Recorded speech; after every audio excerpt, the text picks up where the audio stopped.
美方试图恢复中美国防事务定期接触，解放军拒绝。为什么会这样？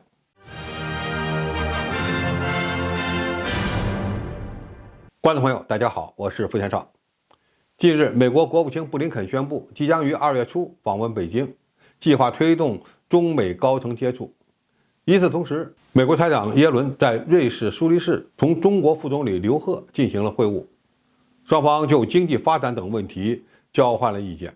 但令人意外的是，中美在政策和经济层面沟通正常化的背景下，美军方的消息人士却称，五角大楼努力让中国重返军事层面会谈的努力遭到了解放军的果断拒绝。用美国人的话说，美军希望与中国军方建立起定期接触机制，避免解放军对美军及其盟友更加出野。这里指的是解放军对美国、澳大利亚等国舰机的驱离行动。美军声称，这可能会带来擦枪走火的风险。去年8月，由于佩洛西挑衅中国大陆窜访台湾地区，中方立即停止了与美方在军事、气候等问题上的谈判。而去年11月，中美举行高峰会谈之后，美国国防部长奥斯汀会见了中国国防部长魏凤和。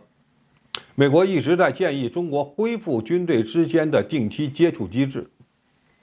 美军消息人士称，从那时起，北京就拒绝就防务问题建立定期接触的尝试。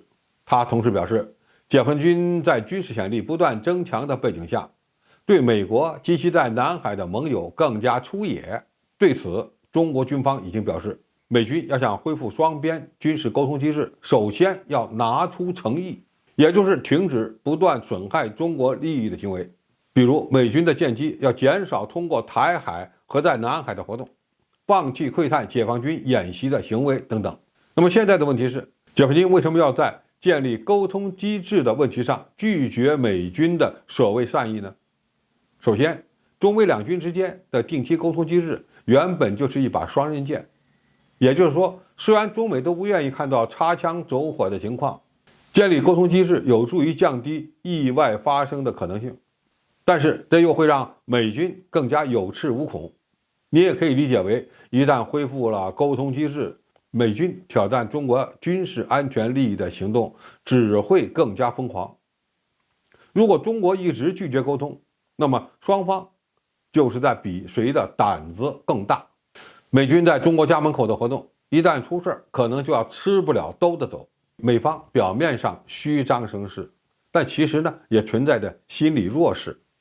中国当前需要把这样的压力传递给美国，让他们好好感受一下。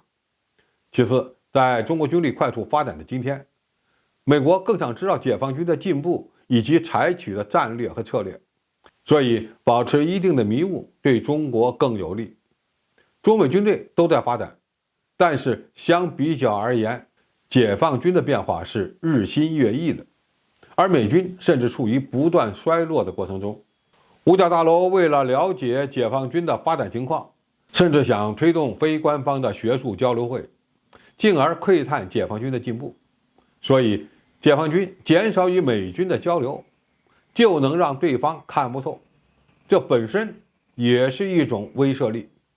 最后，中美两军之间的沟通机制需要善意的积累，而现在这样的情况还没有出现。比如，美军通过台湾海峡的次数虽然有所减少，但是并没有放弃这类挑衅。美军在南海故意挑战中国的岛礁安全，包括进入12海里范围内的行动也没有停止。美军对解放军在西太平洋地区的演训活动一直试图进行窥探，甚至引发两国军机的近距离接触。没有善意积累，美军就别想好过。解放军现在完全有条件保持强硬态度。总体而言，中美两军之间的交流和沟通虽然有一定的正面作用，但搞不好也会产生负面影响。在中美军事竞争的大背景下，双方交流与否也是竞争方式的一部分。如果美军在中国周边的活动不能有所收敛，那么中国当前对其表达强硬的态度是理所当然的。好，今天评述就到这里，谢谢大家收看，我们下期再见。